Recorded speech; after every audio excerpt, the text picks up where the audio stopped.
बिस्मिल्लाहिर्रहमानिर्रहीम, अस्सलाम वालेकुम। आप देख रहे हैं बेल्स ऑफ। मैं हूं आसिफ खान। पाकिस्तान का मुकाबला बांग्लादेश से हुआ। आखिरी ग्रुप मैच था पाकिस्तान का। सेमीफाइनल में जाने के लिए कठिन था रास्ता, बहुत मुश्किल सूरत हाल थी पाकिस्तान के लिए, लेकिन वो इक्वेशन पाकिस्तान अचीव नहीं कर सका। Ended up with .43 in the run rates column in negative, जिसकी वजह से पाकिस्तान की टीम 5वीं पोजीशन पर रही। चौथे नंबर पर सेम पॉइंट्स के साथ 11 पॉइंट्स लेकर न्यूजीलैंड की टीम सेमीफाइनल के लिए क्वालिफाई करने वाली चौथी टीम बनी। इंडिया, ऑस्ट्रेलिया, इंग्लैंड पहले ही सेमीफाइनल में पहुंच चुके हैं। आज भी दो मुकाबले होंगे।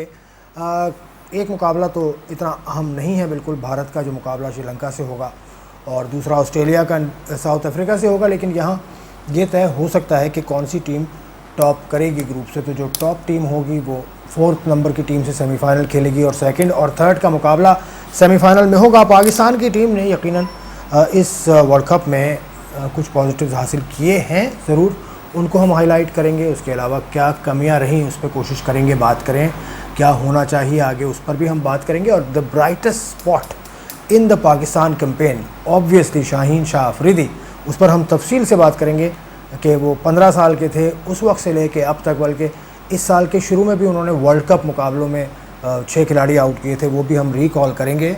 और मसरूर हमारे साथ हैं, द डॉक्टर, इनको कहा जाता है द चाइल्ड स्पेशलिस्ट, और इनके हाथ से ही तैयार होके शाहीन शाह अफरीदी गए थे। मसरूर, क्या हाल है भाई? अस्सलाम वालेकुम, कैसे हैं आसिफ भाई? वालेकुम अस्सलाम वरहमतुल्लाह। मैं तो ठीक ठाक हूँ, लेकिन आपने कल का मैच देखा। मैच से शुरू कर लेते हैं, नतीजा जो पाकिस्तान का रहा वो हम साथ साथ उस पर बात करते रहेंगे। कल अच्छा था, अच्छा आगाज़ हुआ, बस वो एक फ़ख्र ज़मान, एक सूरत हाल एक मरतबा फिर उनके सामने रही। क्या वजह रहती है 31 गेंदों पे सिर्फ 13 रन बना सके? फंस गए थे बिल्कुल, शॉट्स ही नहीं खेल पा रहे वो अपने। देखें, ये फ़ख्र को ख़ुद रियलाइज़ करना पड़ेगा। जब भी आप आउट ऑफ फॉर्म होते हैं तो हमेशा कोशिश ये की जाती है अपना नेचुरल गेम पे वापस आ जाए, कंडीशंस को छोड़ें। जिस तरीके से आप खेलते हैं, जैसे वो खेलता रहा है, उसको चाहिए था अपनी अटैकिंग क्रिकेट खेलते। आउट तो वैसे ही हो रहा था, फ़ायदा कोई नहीं हुआ। 31 बॉल्स खेल कर भी आप आउट हो गए। आप भले पहली बॉल पे, मगर अपने शॉट्स खेलना शुरू, जिसकी वजह से फ़ख्र जाने जाते थे। नहीं, ऐसा तो नहीं है कि फ़ख्र को सब टीम्स ने अब वर्कआउट उस पर कर लिया है कि जब वो हाथ खोलते हैं तभी वो मार पाते हैं। नहीं, ऐसा कल इतनी कोई बॉल जो है ना ऐसे एरिया में नहीं हो रही थी कि फ़ख्र उन एरिया की बॉल्स को नहीं मार सके। मारते रहे हैं। कल स्पिनर्स ऑफ स्पिनर बॉल कर रहे थे, वो विकेट टू विकेट बॉल कर रहे थे।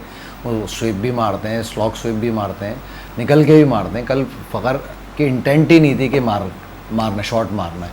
तो इंटेंट से आपने याद कराया, पाकिस्तान की इंटेंट थी शुरू में कि आप 400 रन के लिए जाएँ, 450 रन के लिए जाएँ। देखें, to be honest, match winning note पे ख़त्म करना ये थी। 400-450 रन जो है ना, मैं नहीं समझता कि अभी वर्ल्ड कप में जो कंडीशन थी और बांग्लादेश की टीम जैसे खेल रही थी, तो वो एक हाई नोट पे एंड करते 450 run is not possible at the moment. चले, अब 450 नहीं है, लेकिन 400 पॉसिबिलिटी है। 436 रन भी बने हैं, उससे ज़्यादा रन भी बने हैं। लेकिन इंटेंट से एक और बात भी आती है ना कि आप मुसलसल 4 मैचों में अपना प्लेइंग 11 चेंज नहीं कर रहे, तो इसका मतलब है जो 4 मैच पहले आपकी अप्रोच थी वही इस वाले मैच में भी थी। इसकी क्या वजह आपको लगती है, क्यों तब्दीली नहीं की पाकिस्तान ने कल? देखिए, बैटिंग में तब्दीली में ऑप्शंस, बैटिंग 11 के 11 में तब्दीली नहीं की। हाँ, 11 के 11 में अगर बैटिंग से स्टार्ट लेता हूँ तो बैटिंग का जो शुरू में जो खेले, शोएब मलिक ड्रॉप हुए या आसिफ ड्रॉप हुए, हारिस सोहेल इन हुए, उन्होंने रन किए, ठीक है, सब हारिस सोहेल करने लग गए कि जैसे ही उन्होंने 100 बनाए। तो हारिस सोहेल की फॉर्म अच्छी थी, खेले अच्छा, 2-3 इनिंगें बहुत अच्छी खेली, तो बैटिंग यूनिट एक तरीके से सेटल डाउन हो गया था। बॉलिंग में भी यही हुआ कि आपने शाहीन को पहले खिलाया, फिर ड्रॉप किया शाहीन को, फिर दोबारा कम बैक कराया। हसन अली ड्रॉप हो गए। देखिए, अगर बात करें तो सबसे पहले हसन अली पे सबसे ज़्यादा होप्स थी पाकिस्तानी टीम की और आवाम की भी कि हसन अली इंग्लैंड में परफॉर्म करेंगे, क्योंकि चैम्पियंस ट्रॉफी के वो बेस्ट बॉलर थे, फाइंड थे। मगर हसन अली को ड्रॉप किया टीम मैनेजमेंट ने, दैट मीन्स कि वो सोच रही थी कि भाई इसकी फॉर्म नहीं है, तो उन्होंने उसको ड्रॉप कर दिया। वो बिग स्टार प्लेयर वाले कॉन्सेप्ट उन्होंने हटा दिया कि जो भी परफॉर्म नहीं करेगा वो ड्रॉप होगा। Same is in the batting department, Shoaib Malik भी ड्रॉप हो गए। तो इतनी ज़्यादा चेंजेस, देखिए, हर लोग तनकीद तो करते हैं, मगर हर कोच का अपना स्टाइल है। Being working with Mickey Arthur, उनका ये स्टाइल है, वो ज़्यादा चेंजेस नहीं करते, स्टिक रहते हैं अपनी प्लान्स पे भी और अपनी टीम पे भी। चले, ये तो है, लेकिन फिर भी कल अगर आप जा रहे हैं बड़े स्कोर की तरफ, 450 आप देख रहे हैं, तो आपको इंटेंट दिखानी पड़ेगी कि आप ओपन किसी और से कराएंगे। Fakhar Zaman out of form थे, फ़खर जमान की जगह हफीज़ ओपन कर लेते, आसिफ अली अंदर he is also out of form. चले किसी और से करा देते ओपन, आप कोई पिंच हिटर टाइप का कॉन्सेप्ट लाते हैं, इंटेंट तो नज़र आती, लेकिन फिर हो सकता है उनके जहन में ये हो कि कहीं ये प्लान भी हाथ से ना निकल जाए, जी बिल्कुल, आप हार ना जाए मैच, तो वो सेफ की तरफ गए। अच्छा, इसके अलावा कल अब बैटिंग में इमामुल हक के ऊपर तनकीद तो क्यों होती है? वैसे 100 बॉल के लिए 100 रन बनाए। देखिए इम्प्रूवमेंट है ना, मैं बार बार ये कर रहा हूँ, यंगस्टर हैं ये भी, 2013 का तो वर्ल्ड कप अंडर 19 का खेले हैं ये लोग, ठीक है, ये भी यंगस्टर हैं। इतनी ज़्यादा परफॉर्मेंस अगर आप स्टैट्स वाइज देखा जाए, भले किसके खिलाफ भी खेले, इंटरनेशनल क्रिकेट में किए हैं, और आहिस्ता आहिस्ता अपना स्ट्राइक रेट भी इम्प्रूव करते जा रहे हैं। कल उन्होंने और 99 बॉल में 100 कर दिए, और एज अ ओपनर से क्या चाहते हैं, ठीक है। और उसने प्रूव किया, जो बात मैं पहले भी कह रहा था कि इमाम ने जब करते हैं तो 100 ही बनाते हैं, और हर सीरीज़ में एक 100 है उनका। तो ये वर्ल्ड कप मिस हो रहा था, उन्होंने आखिरी मैच में 100 विनिंग कॉज में नहीं आ पाती ना 100 उनकी।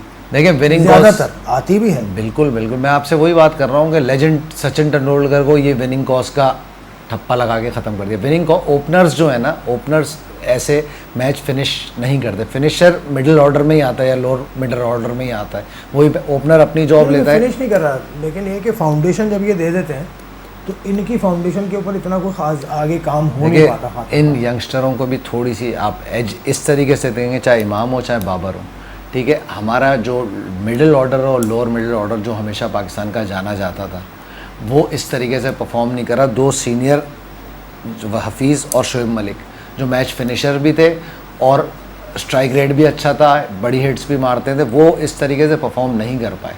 तो वो जो प्लेटफॉर्म वो करते थे, प्लेटफॉर्म जो बुनियाद डालते थे बाबर आजम या अपना इमामुल हक, वो नीचे से फिनिश नहीं होता था, तो सारा मलबा ओपनर्स पे आ जाता था, उनके स्ट्राइक रेट पे आ जाता था। चलें, एक सजेशन कल ये भी सुनी गई कि Pakistan as a pinch hitter Wahab Riaz को इस्तेमाल कर सकता था एज एन ओपनर। मैं आपको पहले भी आसिफ भाई ये बात बोली कि सजेशन तो अब एक मैच के बाद वहाब रियाज एकदम, मैंने सुना टीवी पर, कहीं मैंने सुना कि शायद जावेद मियादाद साहब ने ये बात की, ऑलराउंडर की कैटेगरी में आ गए वहाब रियाज एक इनिंग खेलने के बाद। तो ये एक आध इनिंग अगर रेगुलर किसी को करना है, जिस तरह अब्दुल रज़ाक को बनाया वसीम भाई वगैरह ने, नंबर 3 पे डायरेक्ट बैटिंग कराई, लगातार खिलाया और वो ऑलराउंडर बन गया, ठीक है। शोएब मलिक ऑफ स्पिनर आए थे ना, 10वें नंबर पे बैटिंग करते थे, उनको एज अ बैट्समैन कन्वर्ट किया। वो सीनियर्स डिफरेंट थे, वो प्लेयर को जज करके उसको मौका पूरा देते थे, फिर उसकी परफॉर्मेंस जज करके। मतलब ये कि आपका जो थिंक टैंक है उसने ग्रूम नहीं किया प्लेयर्स को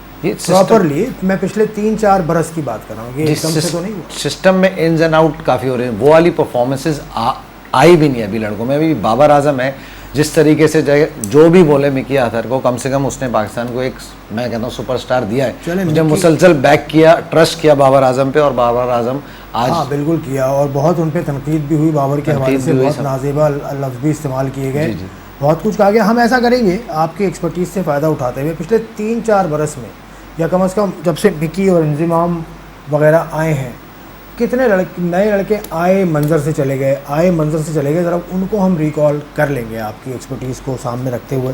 जैसे ऑलराउंडर्स में आप कह रहे हैं ना, अनवर आए, उनके साथ बिलावल भट्टी आए, हमाद आज़म का नाम आया। हमाद आज़म को रिसेंटली भी वो खेल रहे हैं, लेकिन मुख्तलिफ लीग्स में वो नज़र आते हैं। उसके अलावा एक जो लड़का अब नज़र आ रहा है, अमाद भट्ट, एक लड़का बहुत अच्छा है, आमिर यामीन इस ऑन टॉप। इन सब जितने मैंने नाम लिए, इस वक्त आमिर यामीन सबसे ऊपर है, ठहर नहीं पा रहे हैं। मैं अभी ऑलराउंडर से शुरू करते हैं, और आपके जहन में अगर कोई नाम हो? नहीं, डेफिनेटली यंगस्टर्स तो आए। अगर आप ये देखें, इन प्लेयरों का जो आपने नाम लिया, अनवर अली, बिलावल भट्टी, आमिर यामीन, ये उस लॉट के हैं जब Shahid Afridi was captain and Misbah was captain. They both were strong captain, ठीक है। वो चूज एंड पिक कर सकते थे, इस पोजीशन पे आ गए थे कि वो अपनी मर्जी से चूज एंड पिक करते थे। चलें, इसी बात को कंटिन्यू करेंगे, एक ब्रेक लेते हैं, will see you after the break.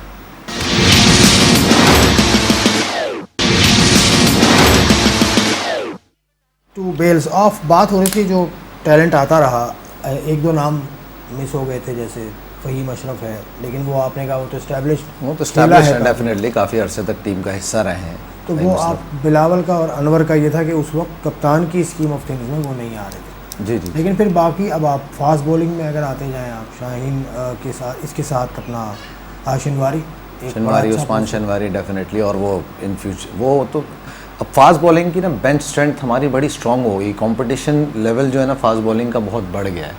अब जो पहले नहीं आ रहे थे इस तरीके से फास्ट बॉलर, अब हर बंदा अपनी प्लेस के लिए फ़ाइट कर रहा है, अपनी मेहनत कर रहा है कि उनको उसको पता है कि अगर मैंने जगह छोड़ी, मैंने परफॉर्म नहीं किया तो कोई और आ जाएगा। अब जैसे जुनैद नहीं थे, लेकिन अब जुनैद को मेहनत मेरे ख्याल से ज़्यादा करनी पड़ेगी। बीइंग अ लेफ्ट आर्मर, एक आमिर तो आपके पास फिट है। जी जी। शाहीन ने जो परफॉर्मेंस दी है, आई मीन इस लड़के को, आप तो खैर इसको बचपन से आप देख रहे हैं, इस पे ज़रा बताएं कि मतलब 15 साल का शाहीन शाह अफरीदी कहाँ से आया, फिर ऑस्ट्रेलिया का टूर हुआ, फिर क्या हुआ आगे? सर ये पहली मरतबा अंडर 16 की एकेडमी लगी थी कराची, जब हम टूर पे जा रहे थे 15 दिन की बात है। ये 2014 की बात है। बांग्लादेश नहीं, कराची में एकेडमी लगी। तो बांग्लादेश जाने के लिए नहीं, ऑस्ट्रेलिया जाने के लिए। तो ये फर्स्ट टाइम ये आए थे, हसनैन भी उसमें था, तो कराची में तमाम कोचेस हम सब मौजूद थे।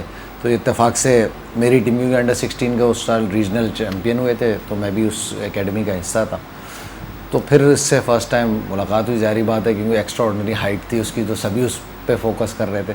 मगर जितने दिन हम 15 दिन का कैंप लगा, उसका एटीट्यूड, उसका passion, being coachable at on time, preparation अलग थी तकरीबन तमाम लड़कों से। जो पैशन था ना हर वक्त क्रिकेट और क्रिकेट की बात करना, वेरी हम्बल और सुनने वाला लड़का था शुरू से ही। तो वो जो केमिस्ट्री थी मेरी उससे काफ़ी अच्छी हो गई थी, ट्रस्ट डेवलप हो गया था, वो हर चीज़ बातें शेयर करने का ट्रस्ट। अच्छा, फिर ऑस्ट्रेलिया चले गए आप, वहाँ क्या हुआ? ऑस्ट्रेलिया चले गए तो एज़ यूजुअल उसने परफॉर्मेंस बड़ी ज़बरदस्त दी। आपको मैंने पहले भी ये बात जिक्र की है कि वहाँ पे स्टीव वॉ ने वहाँ उस टाइम पे आके इसके और हसनैन के लिए बोला था ये फ्यूचर स्टार है, आप इनको डायरेक्टली उस टाइम पे बोला था फर्स्ट क्लास खिला दो।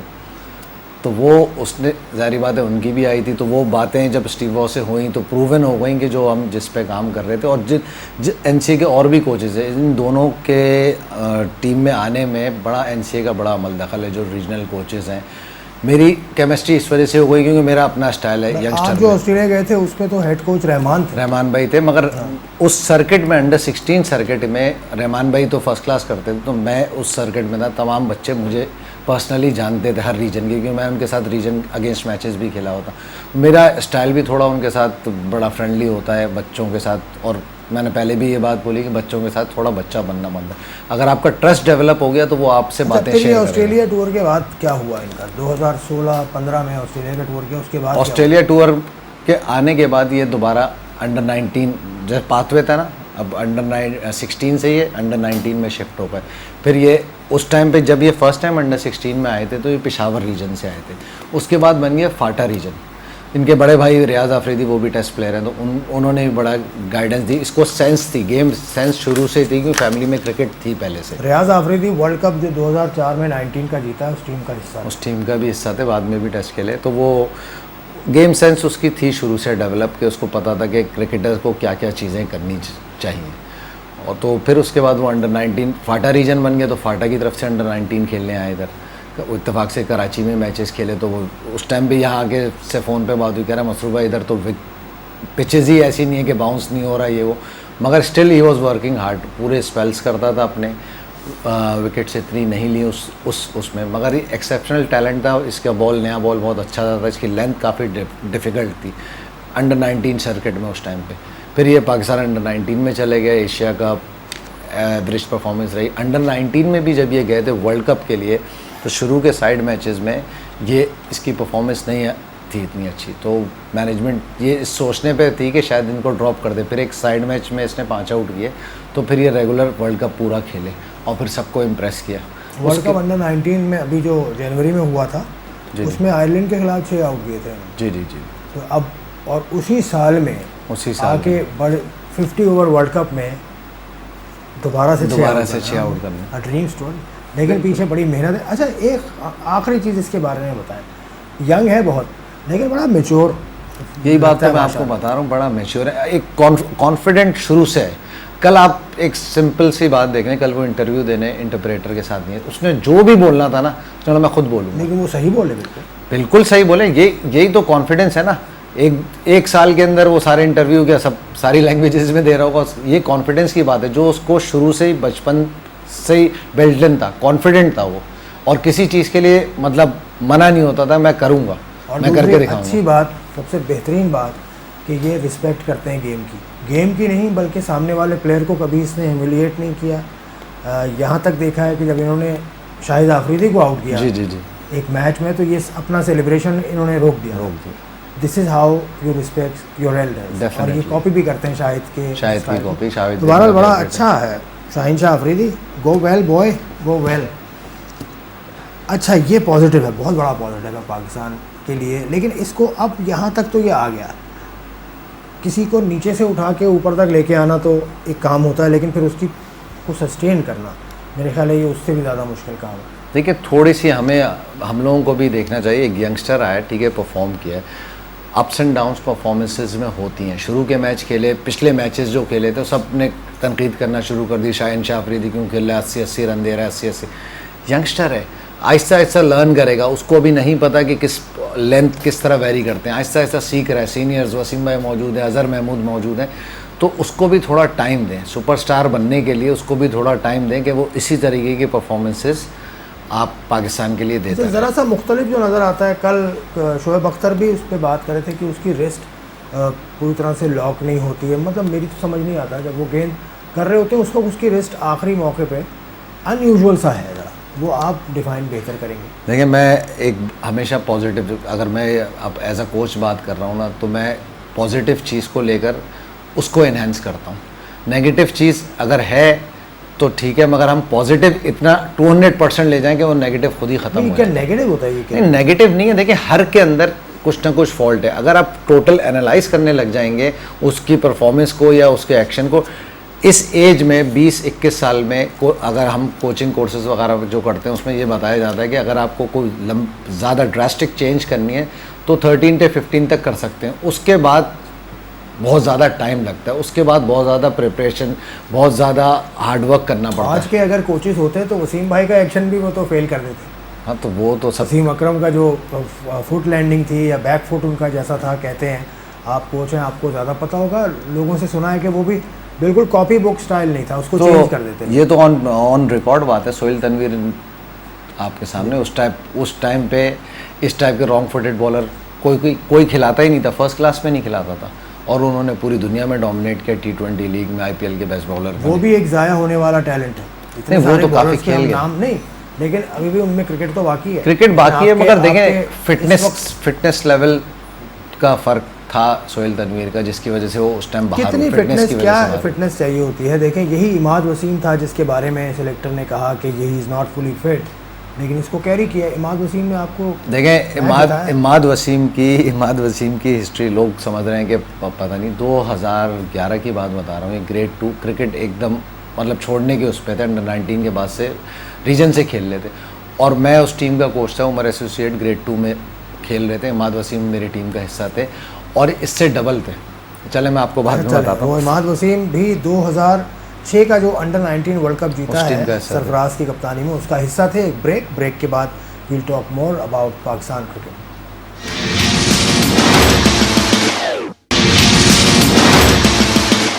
Welcome back to Bells Off. Pakistan के फ्यूचर पे बात हो रही थी, और इससे पहले हम बात कर रहे थे मुख्तलिफ खिलाड़ियों की, और खिलाड़ियों के साथ साथ कैप्टनसी और टीम की जो थिंक टैंक की जो कारगुजारी रही, जो उनकी प्लानिंग रही, उसके ऊपर भी काफ़ी सवाल हुए। अब कप्तान से शुरू कर दें। कप्तान एज आ बैट्समैन जिन मौक़ों पर भी बैटिंग करने आए, मुख्तलिफ मौक़ों पर रन आउट हो गए, 2 मरतबा तो रन आउट हो गए कप्तान आपका। बैटिंग में फुली तौर पे वो है नहीं, या लूज़ कर गया अपनी वो बैटिंग एबिलिटी, क्या वजह है? बैटिंग फॉर्म, सही कह रहे हैं, बैटिंग फॉर्म सरफराज ने लूज़ की है। देखिए, कैप्टनसी तो बोर्ड ने उनको दे दी, मगर कैप्टन बनने के बाद उन्होंने अपनी बैटिंग को और अपने नंबर को जहाँ सेक्रीफाइस किया, उसके बाद उनकी फॉर्म नीचे जाती गई। अब यहाँ पे उनको स्टैंड करना पड़ेगा कि भाई मुझे अपनी बैटिंग अपने नंबर पे करनी है, तब मेरा सर्वाइवल है। की छत पे स्टैंड करेंगे वो, अभी तो कहीं और स्टैंड करने की जगह नहीं, वो कप्तान नहीं, अभी तो खैर वो कप्तान रहेंगे नहीं रहेंगे इस पर तो हम बात अभी करते हैं ना, लेकिन एज सरफराज अहमद जो कि फ्यूरलेस खेलता था, वो बैटिंग नज़र नहीं आई उसकी।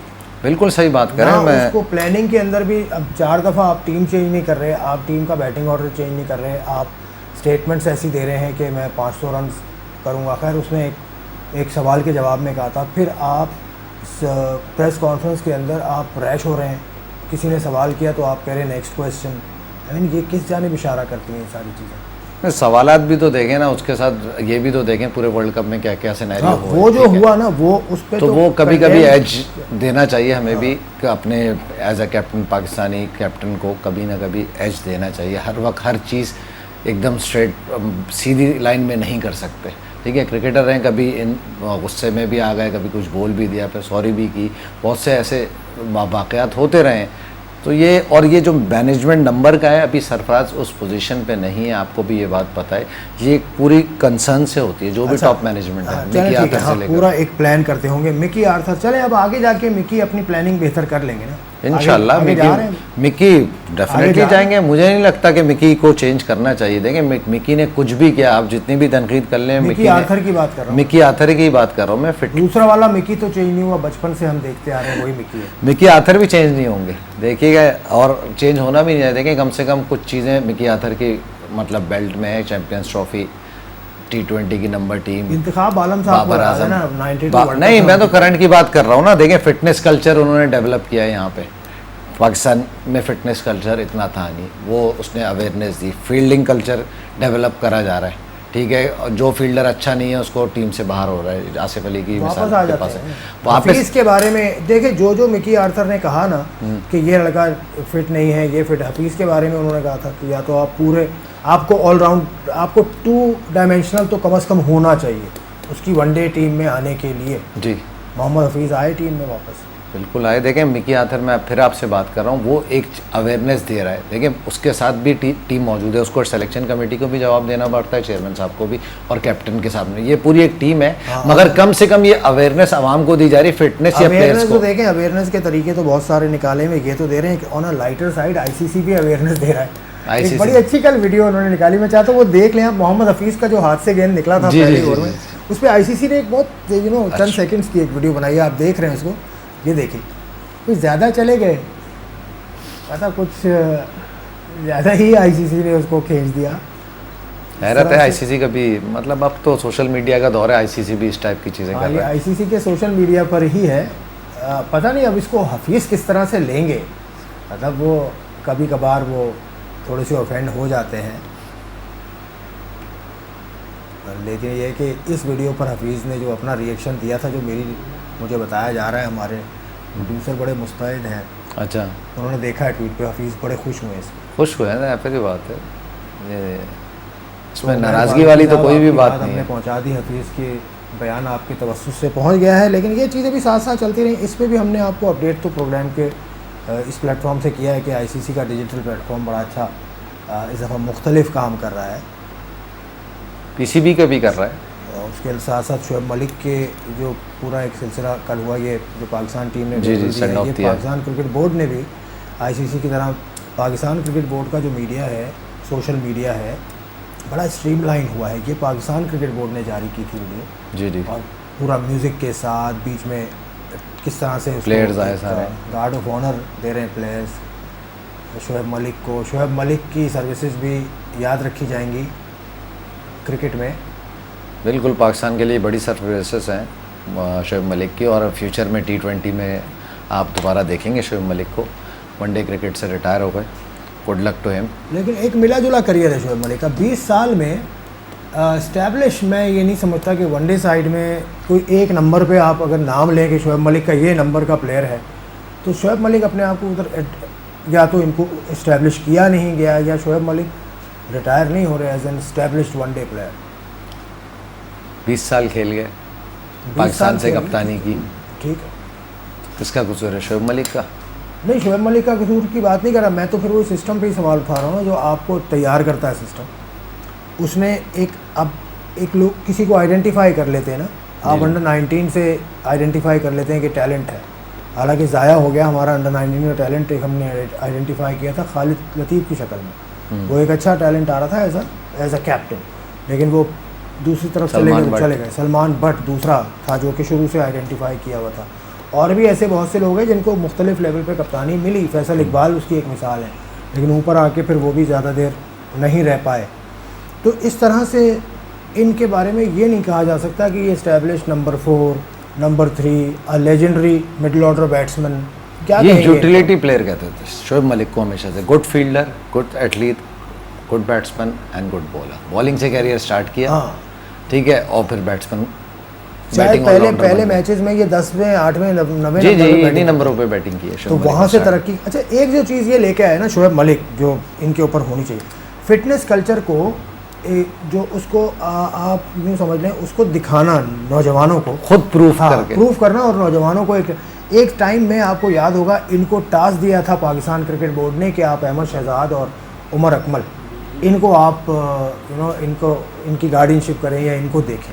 तो ये रोल देना, इसका मतलब ये है कि काफ़ी mature यंगस्टर है। शोएब मलिक जो थे ना, यंगस्टर्स के काफ़ी आइडियल थे, ख़ास तौर पे अपनी ये फिटनेस और अपनी परफॉर्मेंसेस जो भी की हैं उन्होंने एज अ बॉलिंग, मतलब जहाँ पे पाकिस्तान को ज़रूरत होती थी शॉट उसमें, तो वो उसमें प्रूफ करते थे, चाहे बॉलिंग हो, चाहे बैटिंग हो, चाहे फील्डिंग हो। लेकिन ये बड़ा ऐसा- पाकिस्तान का एक बड़ा सितारा है, 1999 में डेब्यू किया। इस वर्ल्ड कप में 2 ही लोग थे सिर्फ जिन्होंने 2000 से पहले का डेब्यू किया हुआ। जी, जी। एक ये और एक क्रिस गेल, इस गेल इनके अलावा कोई नहीं था। लेकिन ये दोनों, अब खैर दोनों का ही आखिरी वर्ल्ड कप था। शोएब तो वनडे और ये still fit, अगर T20 खेलें still और fit। क्रिस गेल तो टेस्ट भी खेलने पे अब वापस आ रहे हैं भाई। अच्छा, तो देखें जी जी, उन्होंने अपनी प्रेस कॉन्फ्रेंस में कहा कि वो वेस्ट इंडीज़ के लिए टेस्ट भी खेलना चाहते हैं और वापस आना चाहते हैं। हम टीम बाय टीम भी बात करेंगे बीच में, जब हमारे पास जी जी गैप्स ऐसा पीरियड आएगा, जब गैप होगा तो हम टीम बाय टीम भी बात करेंगे। सरफराज अहमद की बतौर कप्तानी पे आ जाए, लास्ट बिट कि अब ये सिस्टम में आगे जाके आपको वही उचार पुचार नज़र आ रही है जो 2003 के वर्ल्ड कप के बाद हुई थी कि सबको आपने बाहर निकाल देना है। फिर हम 5 साल पीछे चले जाएंगे। मुझे तो नहीं लगता कि हम अपनी इसी फॉर्मेशन को स्टिक रहें। और जिस तरीके से ये वर्ल्ड कप में चेंजेस हुई, जो भी कह रहे हैं, बैटिंग में, बॉलिंग में नए लड़कों को चांस दिया, कंपटीशन लेवल बढ़ा, इसी तरह कंपटीशन लेवल बढ़ाएं, बेंच स्ट्रेंथ मजबूत करें, जो परफॉर्म करे वो खेले, जो नहीं परफॉर्म करे वो बाहर जाए। मतलब यही कप्तान, यही सीनियर लॉट, अगर चेंजेस करना है तो management। आप 3 फॉर्मेट है ना, किसी एक फॉर्मेट को पहले ग्रूम तो करें साथ। सरफराज के साथ किसी एक को, चले मैं कहता हूँ आप टेस्ट में किसी को बना दें या T20 में बना दें या वनडे में बना दें, 2 फॉर्मेट उसी के पास रहने दें और फिर करें। और यही प्लान होगा इंशाल्लाह बोर्ड का भी। अब रिसेंट तो पाकिस्तान के पास अभी तो कुछ नहीं है। अभी ये जुलाई का महीना है, अगस्त सितंबर अक्टूबर में असाइनमेंट है पाकिस्तान की, गालिबन श्रीलंका के साथ। और फिर उसके बाद पाकिस्तान ने फेब में गालिबन ऑस्ट्रेलिया से खेलना है, फिर PSL है, फिर उसके बाद वर्ल्ड बीच में डोमेस्टिक है और they have to play all the matches, नहीं, मैं तो इंटरनेशनल की बात कर रहा हूँ। इंटरनेशनल फिर आपका वर्ल्ड T20 है अक्टूबर 2020 में, बीच में फिर डोमेस्टिक का जो नया सिस्टम, इसीलिए सबसे पहले T20 कराया जा रहा है। हाँ, इसके नेशनल T20 जी जी ठीक है, नेशनल T20 भी है, फर्स्ट क्लास भी है, फिर उसमें वनडे भी है, फिर उसमें अंडर 23 टूर्नामेंट भी है, बहुत कुछ है। आगे बात करते रहेंगे हम अपने प्रोग्राम में भी। अगले प्रोग्राम तक के लिए इस वक्त हम इजाज़त चाहते हैं। खुदा हाफ़िज़।